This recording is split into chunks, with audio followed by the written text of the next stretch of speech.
Exercise 1.3 prove that 3 + 2 √5 is irrational number. Question number 1 है वो हम एक्सरसाइज थ्योरम 1.4 में कर चुके हैं। थ्योरम 1.4 में √2 था और यहाँ पे √5 है। बात एक ही है, √2 है और √5 है, एक ही बात है। जहां पे हमने √2 लिखा था या 2 लिखा था या कोई फैक्टर लिखा था कि ये 2 से डिविजिबल है, वहां पे आपको 5 लिखना है बस। √5 5 5 आपको बस नंबर ही तो चेंज करना है।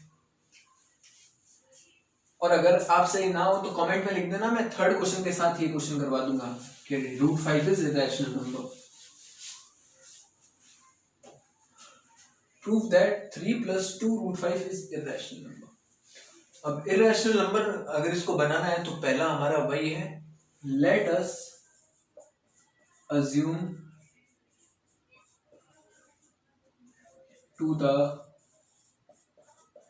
contrary that 3 + 2 √5 is rational number.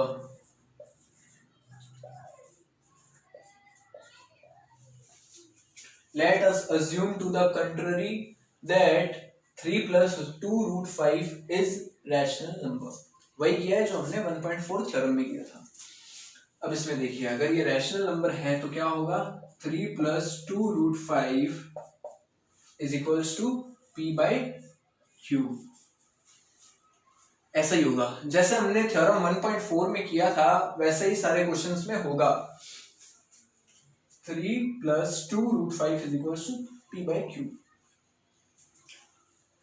क्या है, वही है, q is not equals to 0 and p q are co-prime number। 3 को वहां भेज देता हूं मैं। 2 √5 = p/q -3। 2 √5 = p/q -3। इस 3 को वहां भेजा। अब इसका अगला स्टेप, 2 √5 = p-3q/q। ये p-3q/q एलसीएम लेने से आया है। 2 √5 = p-3q। 2 वहां जाएगा, यहां मल्टीप्लाई में, वहां डिवाइड हो जाएगा, तो √5 = p-3q/2q। अब यहाँ पे जो कंसेप्ट है वो अच्छे से समझना। पी क्यू कोई इंटीजर है, कोप्राइम नंबर है। कोप्राइम नंबर है मतलब पॉजिटिव इंटीजर है। तो ये जो है -3q, ये भी कोई इंटीजर है। q कोई इंटीजर ही तो है, तो ये 3 भी कोई इंटीजर है और q भी कोई इंटीजर है। तो ये 2q भी कोई इंटीजर है और ये p भी कोई इंटीजर है। तो ये वाला पूरा साइड इंटीजर ही है।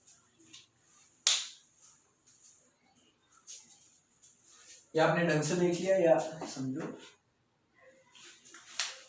p is a integer, 3 integer है, q इंटीजर है। इंटीजर इंटू इंटीजर 3q मतलब 3 × q, दोनों इंटीजर है तो दोनों इंटीजर मल्टीप्लाई हो रहे हैं। इंटीजर इंटू इंटीजर बनेगा तो इंटीजर ही, इंटीजर स्क्वायर हो गया पर बनेगा तो इंटीजर। तो 2q है, 2 भी इंटीजर है, q भी इंटीजर है, दोनों मल्टीप्लाई होकर बनेंगे तो इंटीजर ही। 2 मान लो q है वो 3 है, 6 बने तो इंटीजर ही, पॉजिटिव इंटीजर। तो मान लो कुछ भी मान लो आप, पॉजिटिव और कुछ भी, तो 2q ये भी इंटीजर बना और p भी इंटीजर है।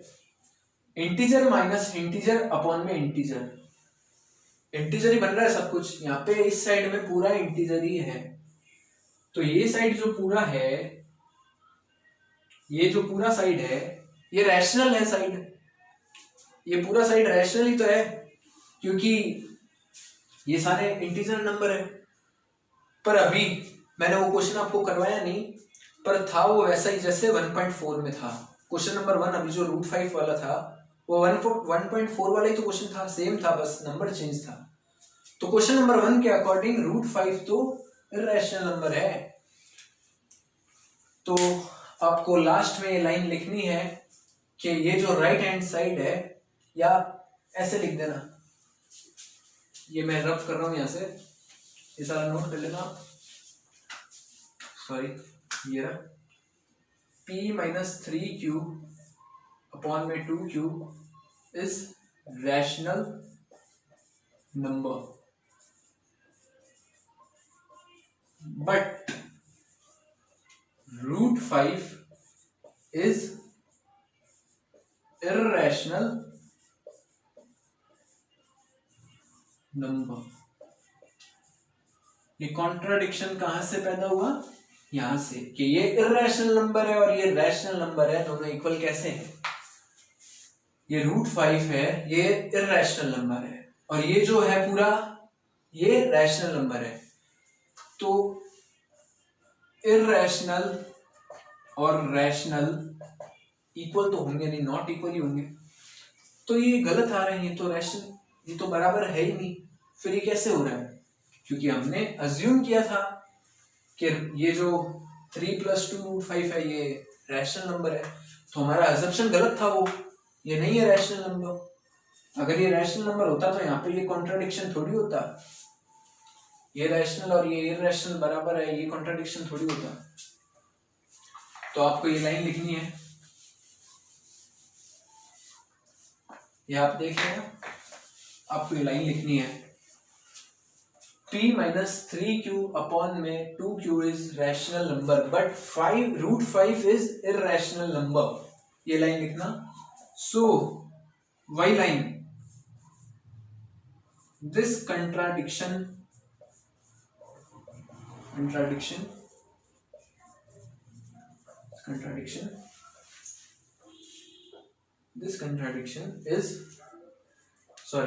has arisen because of our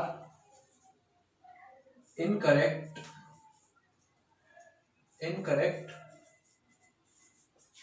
assumption। वही लाइन लिखनी है कि हमारा assumption गलत था, इसलिए कॉन्ट्राडिक्शन अराइज हुआ। ये कंट्राडिक्शन अराइज हुआ because of our incorrect assumption, क्योंकि हमने assumption इनकरेक्ट किया था। ये लाइन लिख दी, फिर लास्ट में क्या लिखना है? अगली लाइन में आपको लिखना है सो वी कंक्लूड दैट या बड़ा बड़ा लिख देता हूं, सो वी कंक्लूड दैट, ये अगली लाइन से लिखना है, यहां से देखो, so we conclude that 3 + 2 root 5 is irrational. आगे नंबर लिखना चाहो तो लिख देना, ये इतना अगली लाइन में लिखना है आपको, so we conclude that 3 + 2 root 5 is irrational. तो सारा वही था। अब आपको यहाँ पे देखो, आप यहाँ पे ऐसे लिखना, p माइनस 3q अपॉन में 2q is rational number, but आप यहाँ पे ऐसे लिखना, ये रूट 5 से पहले आप लिखना वी नो दैट कॉमा फिर रूट 5 इज इररेशनल। तो क्वेश्चन हुआ।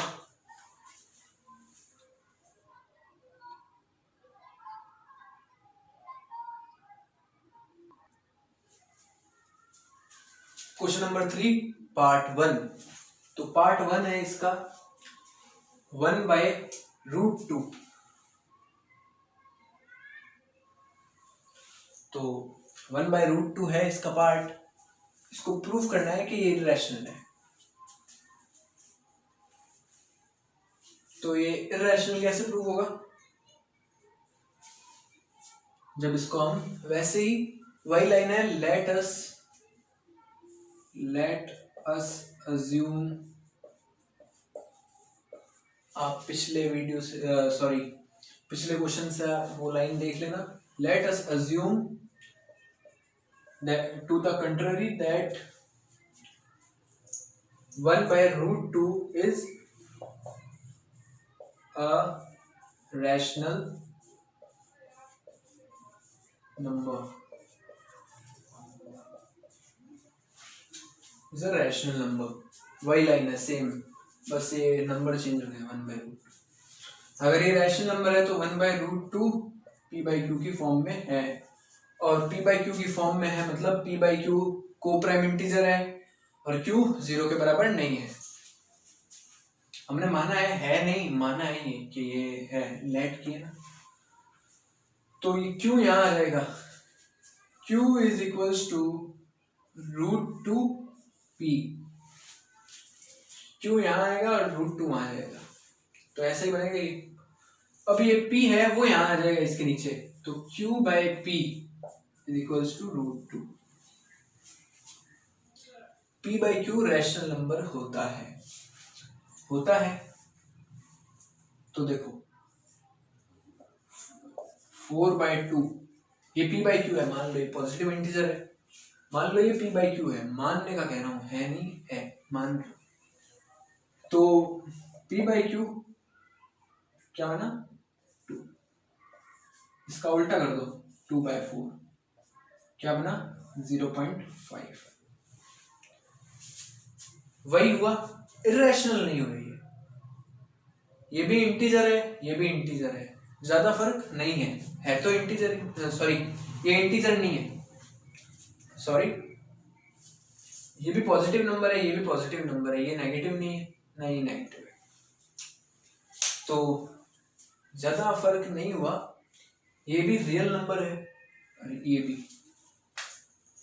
तो देखिए फर्क वही है. ये भी रैशनल है, ठीक है, ये भी रैशनल है, ये भी रैशनल है, कोई फर्क नहीं है. तो p by q और q by p दोनों रैशनल होंगे, जरूरी नहीं है p by q और q by p दोनों रैशनल होंगे, ठीक है. तो ये तो रैशनल नंबर है, और रूट 2 को थ्योरम 1.4 में हमने कर दिया था इर्रेशनल प्रूफ. तो ये रैशनल नंबर है, ये रैशनल है और ये इर्रेशनल है. रैशनल है और इर्रेशनल है, तो ये तो इक्वल होंगे नहीं. वही कहानी आ गई जो हमने सेकंड क्वेश्चन में किया था, वही कहानी है यहाँ पे भी. तो यहाँ पे हमने पहले इसको पी क्यू माना, फिर ये यहाँ गया, क्रॉस मल्टीप्लाई किया, फिर ये ऐसा बना, फिर p इसके नीचे आया, तो q by p भी एक ही बात है. जैसे 4 by 2 2 होता है, वैसे ही q 2 by 4 0.5, दोनों रियल नंबर है, रैशनल नंबर है. तो rational is equals to irrational. ये पॉसिबल है नहीं है, rational is equals to irrational possible नहीं है. तो हमें वही बात वापस लिखनी है. और कंट्राडिक्शन, सो दिस कंट्राडिक्शन लिख लेना वो line. So this contradiction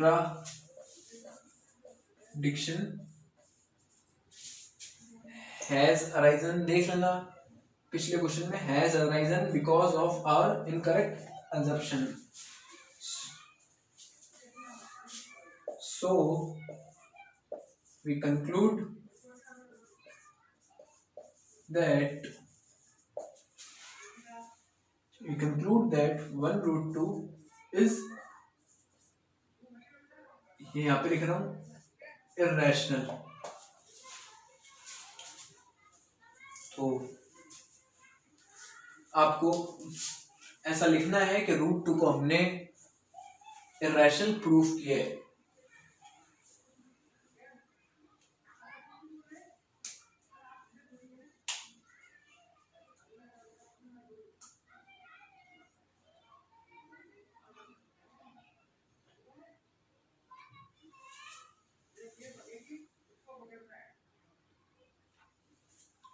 part 2 question number 3 का 7 रूट 5, इसको भी इर्रेशनल प्रूव करना है. वही लाइन लिखनी है, let us assume to the contrary that 7√5 is a rational number. यही लाइन लिखनी है वापस से। तो हमने इसको रैशनल नंबर अज्यूम किया, तो 7√5 हो गया p/q। वो जो लाइन है वो आप देख लेना, पिछले फर्स्ट सेकंड क्वेश्चन में वो लाइन लिखवाई है, तो देख लेना आप। बस नंबर चेंज हुआ है और सब सेम है। 7√5 इज इक्वल्स टू p/q। वही बात है, p/q कोई पॉजिटिव इंटीजर है या को प्राइम है, और q 0 के बराबर नहीं है। अब ये √5 तो यहाँ रह गया, p/7q। ये को प्राइम इंटीजर है, ये 7 भी इंटीजर है, तो ये तो पूरा इंटीजर ही है। ये पूरा इंटीजर है मतलब ये तो रैशनल है, ये रैशनल है। बट √5 क्या है? √5 तो इररेशनल है। तो अब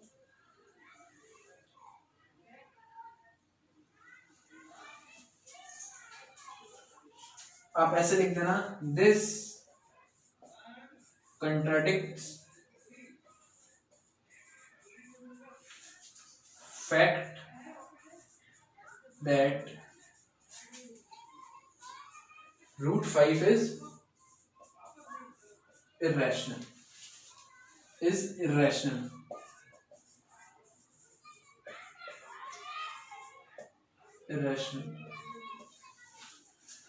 ये रैशनल है और ये इररेशनल है।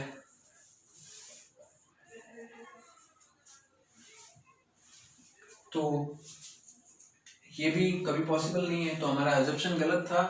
वही लाइन लिखनी है, so this contradiction has arisen because of our incorrect assumption. we conclude that 7√5 is irrational number। अब लास्ट क्वेश्चन,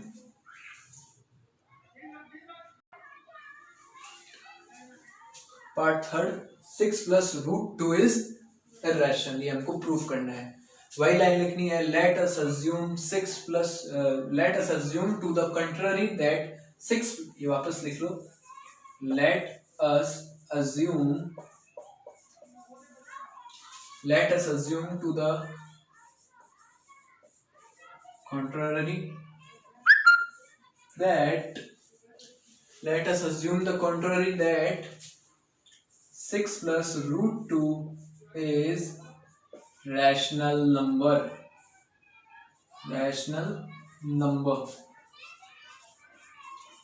ये हमने मान लिया फिर से। तो ये रैशनल नंबर है, तो ये PQ की फॉर्म में है। PQ कोई पॉजिटिव को प्राइम है, Q 0 के बराबर नहीं है। तो 6 यहाँ जाएगा, p/q - 6, √2 यहीं रहेगा, p - 6q बराबर है q। √2 यहीं रहेगा, 6 वहां गया, फिर एलसीएम हुआ, फिर ये सब। तो p and q, since p and q are integers, then this whole are rational number। ये पूरा रैशनल है क्योंकि p and q are integer, ये पूरा रैशनल है। but this contradicts fact that √2 is irrational। तो ये फैक्ट है कि √2 इज irrational, √2 एक irrational है। तो आपको बस ये लाइन आप अब ऐसा भी लिख सकते हैं, अगर ऐसे कोई क्वेश्चन, मतलब मान लो ऐसे कोई क्वेश्चन है, आप ऐसे भी लिख सकते हैं, सो दिस कॉन्ट्राडिक्शन हैज अराइजन, या फिर आप ऐसे भी लिख सकते हैं, but this contradicts the fact is √2 is irrational।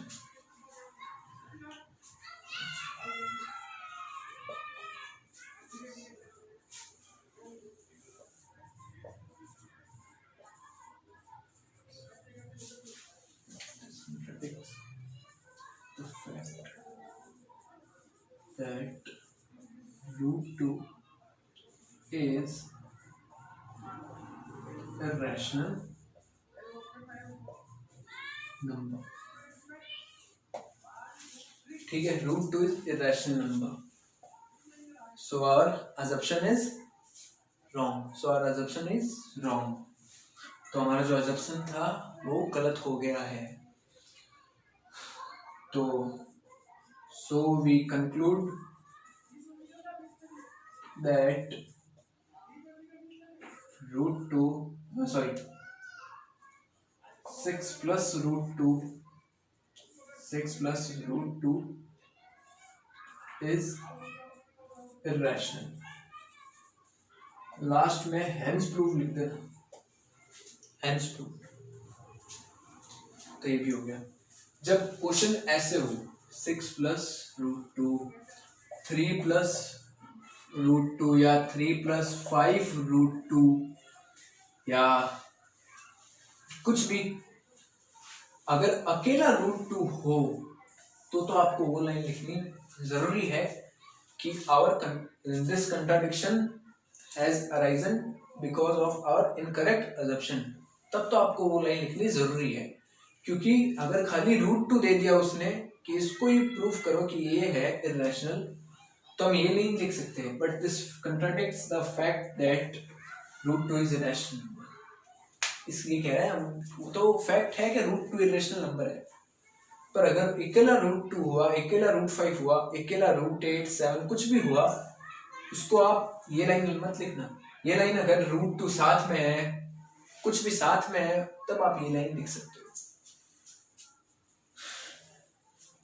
अब √5 क्वेश्चन नंबर 1 भी करवा देते हैं.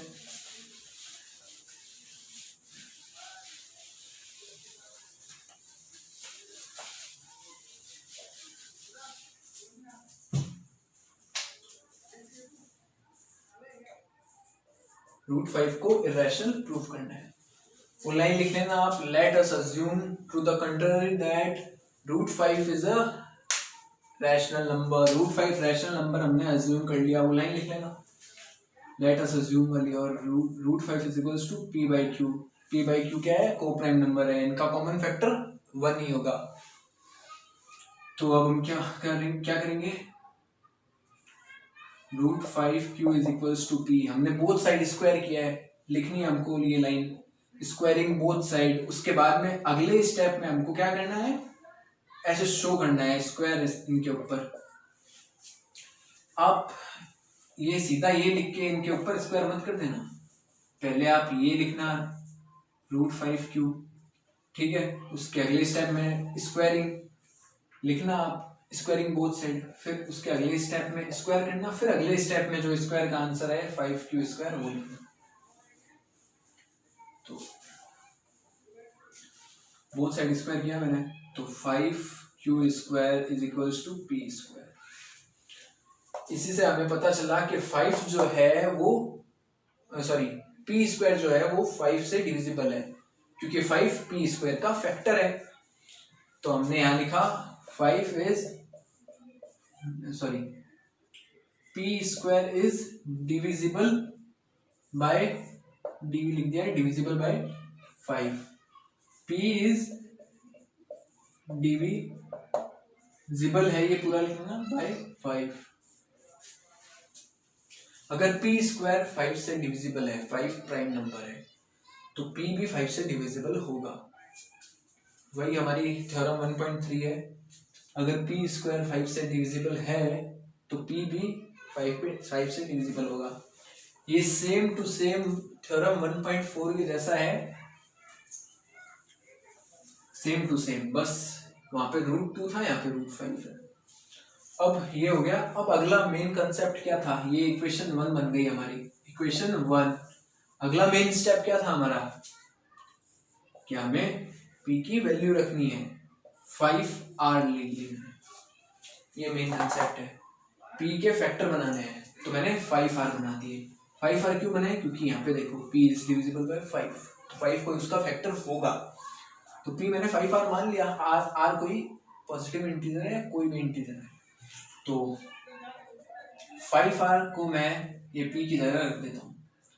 5q² is equal to P की जगह मैं 5r लिख देता हूँ और पी के ऊपर स्क्वायर था इसलिए इसके ऊपर भी स्क्वायर होगा। ये 5q² ऐसे ही रहेगा, इनका होल स्क्वायर खुलेगा तो 25r²। ठीक है, ये 5 है, ये इस साइड जाएगा, q² is equal to 25/5r²। ये काटेंगे इसको तो क्या होगा, q² is equal to 5r²। अब q का भी फैक्टर q² का भी फैक्टर बन गया 5।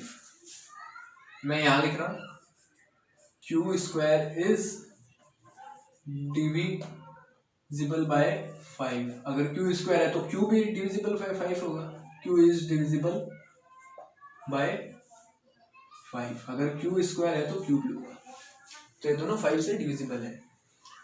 फिर हमने देखा कि p और q दोनों 5 से डिविजिबल है, मतलब दोनों के कॉमन फैक्टर 5 आ गया है पहले से, दोनों का एक कॉमन फैक्टर है, मतलब p और नीचे q, इसका 5 कुछ भी मान लो, 5abcd, इसका मान लो 5efgh। ये efgh नंबर है कोई, e मान लो आप 7 है, इनटू में चल रहा है सब कुछ, पर इनका ये एक जो फैक्टर है ये आ गया कॉमन।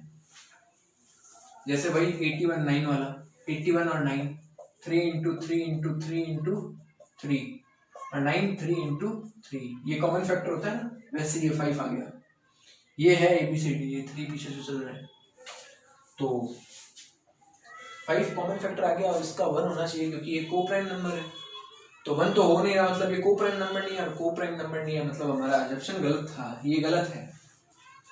तो लास्ट में लाइन हमें लिखनी है बाय इक्वेशन, ये सेकंड इक्वेशन है, by equation 1 and 2, by equation 1 and 2 5 is a factor of 5 is a factor लिख दो या प्राइम फैक्टर लिख दो, 5 is the factor या प्राइम फैक्टर, यही बात है, factor of p and q both, ऐसे लिख देना। 5 is common factor in p and q both, common factor है 5, जो 1 होना चाहिए था वो 5 है। तो ये सो p and q are not co-prime number, so this contradiction has arisen because of our incorrect assumption. So we conclude that root 5 is irrational number। अभी ये root 5 था, इसलिए क्या line I, so this contradiction has arisen, क्योंकि root 5 अकेला था, तभी ये लाइन आई थी कि contradiction arisen हुआ because of our incorrect assumption। पर अगर ये 3 plus root 5 होता तो आप कह सकते थे कि root 5 irrational number है और 3 रैशनल नंबर है। अगर 3 साथ में होता तो आप वो वाला नहीं लिख सकते थे, but this contradicts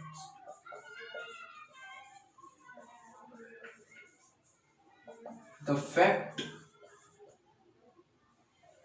that root 5 is irrational। तब आप ये लाइन लिख सकते थे अगर ये किसी के साथ होता, पर अब ये अकेला है इसलिए आपको वो लाइन लिखनी है। और आप वो ये अभी जो लाइन लिखी है दिस कंट्राडिक्शन हैज अराइजन वाली, आप किसी में भी लिख सकते हो। अगर आपको वीडियो अच्छा लगा हो तो प्लीज कमेंट बॉक्स में कमेंट कीजिए, शेयर कीजिए, सब्सक्राइब कीजिए। Thank you.